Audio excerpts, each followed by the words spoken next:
Let's go over Star Wars The Last Jedi when it comes to Supreme Leader Snoke. This is Mike Zero here once again. If you guys are new here to the channel, do make sure to subscribe to see future Star Wars content. Now, as you all know, one of the big shockers in The Last Jedi is when Kylo Ren, the apprentice of Snoke, kills his master by use of the Skywalker lightsaber, slicing him in two, very much like Darth Maul in The Phantom Menace, leaving a lot of fans very much frustrated with an unexplained backstory. Now, one thing that we did learn just recently is that Disney and Lucasfilm have a real reason as to why they didn't explain his backstory in The Last Jedi, and that is because they are keeping their options open for future projects, be it a prequel, such as a film before the events of the sequel trilogy, or an anthology film, or maybe even a live-action TV series for all we know. Additionally, Andy Serkis actually caught up with EW, Entertainment Weekly, and had some things to say about all of this, and of course his portrayal as Supreme Leader Snoke. So this is what he had to say.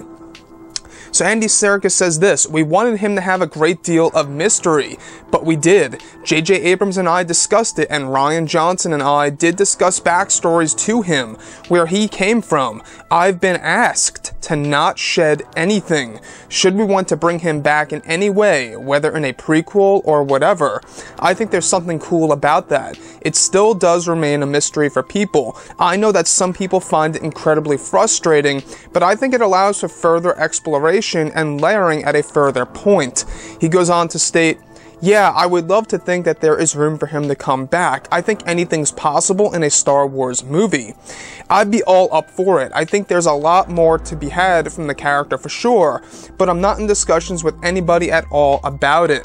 He concludes by saying this: "I played him as incredibly threatened by this female, which he's not used to or doesn't understand. He completely underestimates Rey, obviously, but he can sense that there's strength there that certainly Kylo Ren doesn't have." So, what's really great about Andy Serkis and his statement here is that he did indeed discuss backstories with J.J. Abrams and director Rian Johnson, in which they asked Andy to not shed anything about that if they plan on introducing a prequel before the events of the sequel trilogy or something around the likes of that.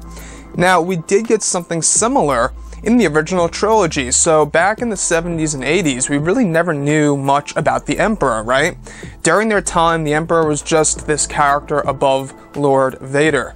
Then come 1998 or 99, when we got The Phantom Menace, and of course Attack of the Clones, and Revenge of the Sith, we learned a whole lot more about Palpatine and his rise to power and his ways of manipulating people.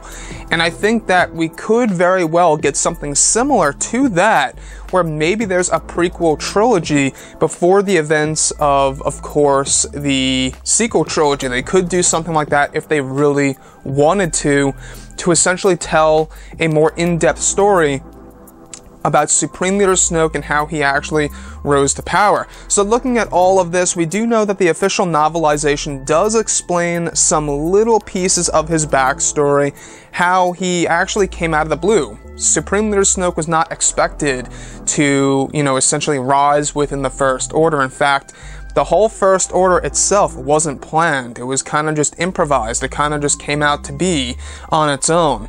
There's a whole lot more in the novel that we will be learning as we read through it. So guys, overall, just drop a comment below. Let me know what you think about all of this in the comments section. And if you guys did enjoy the content for today, do make sure to drop a thumbs up on this video to support the channel. I thank you all so very much for the kind support, and I'll catch you guys next time.